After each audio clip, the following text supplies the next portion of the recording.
Thank you. I have a question for you. Actually, many questions, but I'll just start with one. The first one relates to being in this physical body. Everything that I've read is we're made up of source energy. Everything is energy vibrating at a specific frequency.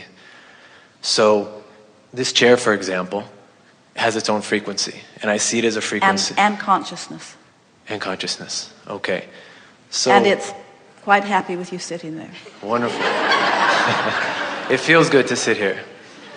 But I wonder sometimes if the fact that I can sit on this chair and I don't fall right through it is the same part that's leaving me here. I sometimes wonder, can I extricate myself from this physical body? Yes. Like I hear Monday, I hear 5:30 afternoon, I hear March, and that's all created by man. Yes, it's part of framing up the time-space reality to give you a sense of motion, to give you a sense of expansion. Time is irrelevant, but the fact that this conversation has never been before into all of the universe, so it is producing something as a result of the conversation that didn't exist before, means the universe has expanded as a result of this conversation, so it has become more. And that's the value of time-space reality. It makes the stability from which you bounce into the moreness more personally satisfying. In the same way that your real life experience has more continuity than your dreams, even though you're creating both of them, and both of them are matches to the vibration that you're offering. There is more stability in the real life manifested world that you're describing, or that we are describing as real life, because there's been more focus and attention upon it. Our friend earlier is talking about some of that beginning to sort of disappear for him. See, his reality is beginning to follow his thoughts, his new thoughts, more than his stable thoughts. That's a sign of motion forward, really. Mm-hmm. So if I look at something, like one of the exercises that I've always tried to do since I was little, and I'm now getting back into it, is, for example, that water bottle. I recognize that's a plastic bottle. It has a blue label. I see that, the frequency. And if I want, let's say, to be able to not see it as a water bottle, but see it as the actual energetic frequency that it is, see everything for the frequency that it is, am I able to step out of that and then be able to morph my being into that? But we think by utilizing the word see, you automatically bring it into a conscious realization of the translation of vibration through your eyes, which is visual, which limits you right there because of the expectation that comes from all of that. Right.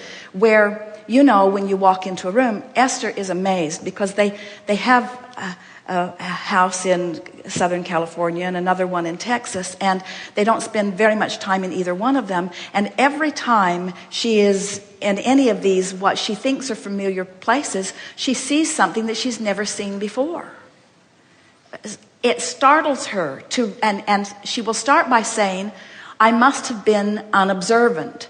And when she settles down enough that we can speak to her in a way that she can hear us, we say, it isn't that you're unobservant of that, it's that you were observant of something else. And everything can't be active in your consciousness and therefore in your awareness at the same time.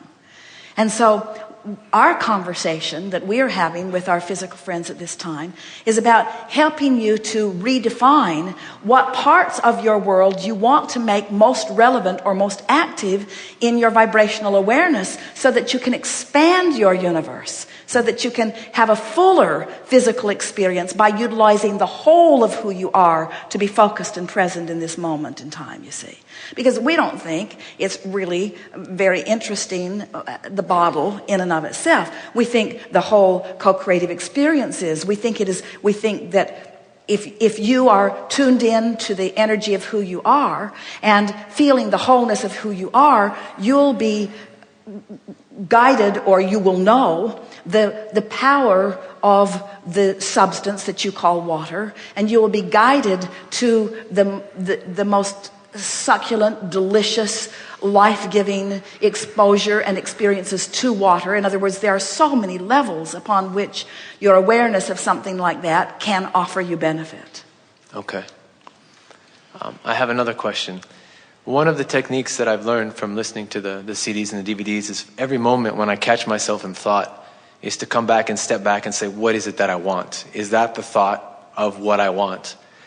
And sometimes I find myself feeling emotions or having these thoughts, and it might be I don't want to say negative emotion, because emotions are what they are, but an emotion of competitiveness or maybe a little bit of frustration.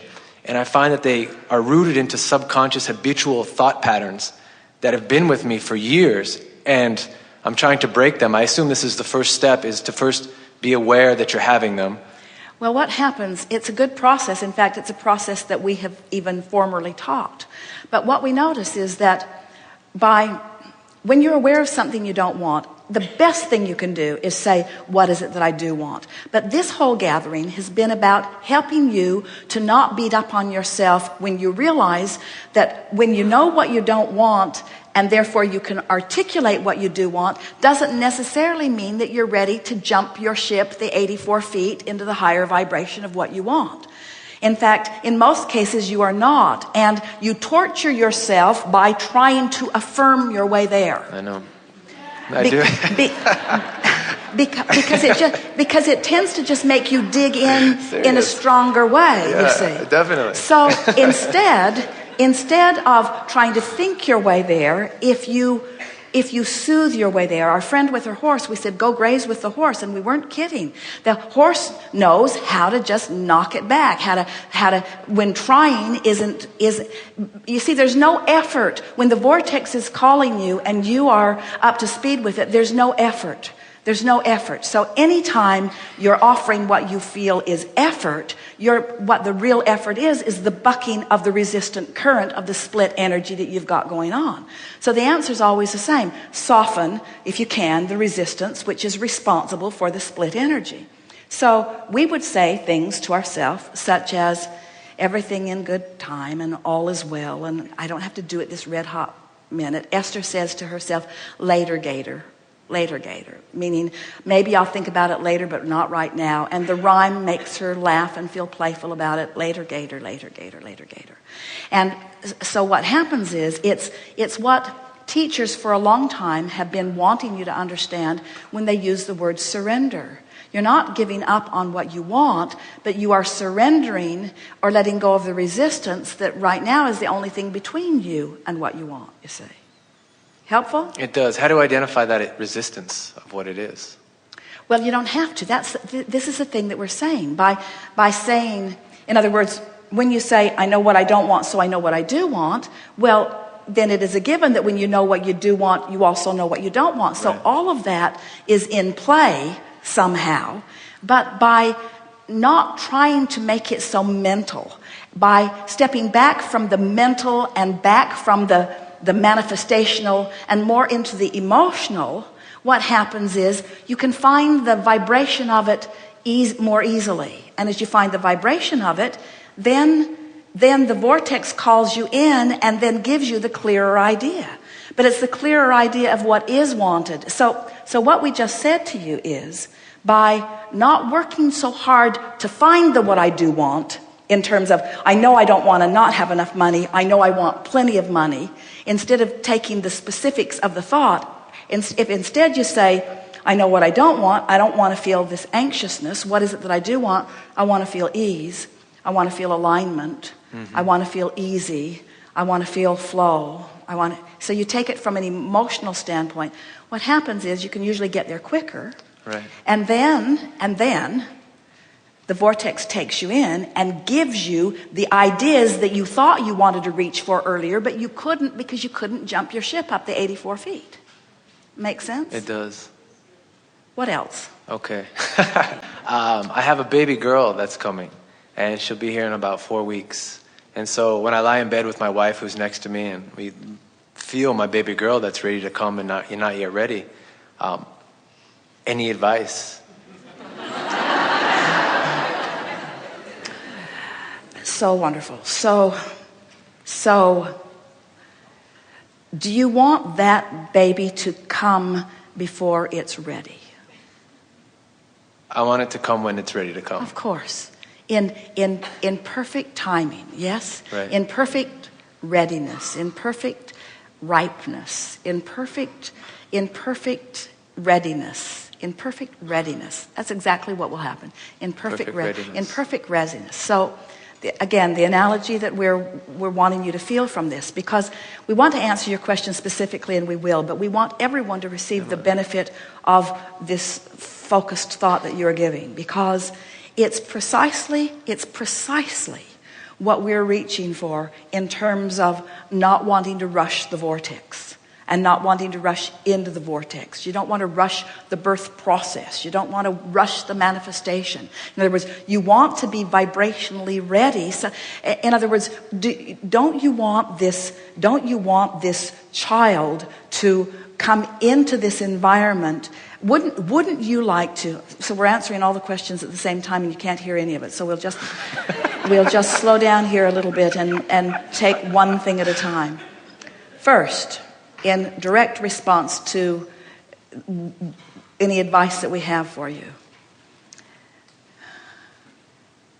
feel this baby coming from pure positive energy, and feel the two of you having created this perfect environment. We're talking first about the mother's womb. Oh, what a perfect environment for the maturation of this being. And now, the preparation of this perfect environment into which this baby will be born. So, unlike many babies who, the moment they're born, they come in this lock and then they plummet to that one because there's trauma and tragedy and fear and panic and worry, and so it's quite an energy adjustment for a lot of babies who are born. They're prepared for it. They are surrounded by source energy, and they're not all that focused. You keep wanting them to be. You spank them to make them wake up, and you wipe them with all kinds of awkward, uncomfortable things in order to get their attention, and swab out all of their orifices and try to bring them alert into this world. But they come prepared to, for the most part, ignore you completely until they are certain that the vibration is ready for them. So your baby has such a wonderful advantage because the energy that surrounds is already in that place of well-being. You already understand who she is. You know who you are, perfect as you are and ever expanding. In other words, it just could not be a better environment to be born into. But this baby is the creator of her own experience. Mm-hmm. And her powerful message to you is, I remember now who I am, and have chosen really wisely parents who remember who they are. So let's all just remember who we all are, that we are independently reaching for our personal alignment.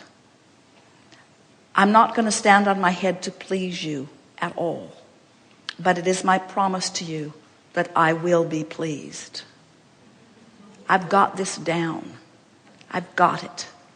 And it is my intention to remember it.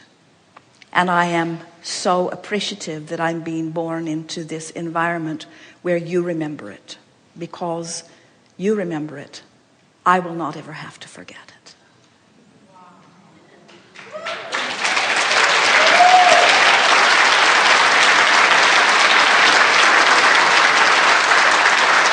Forget what?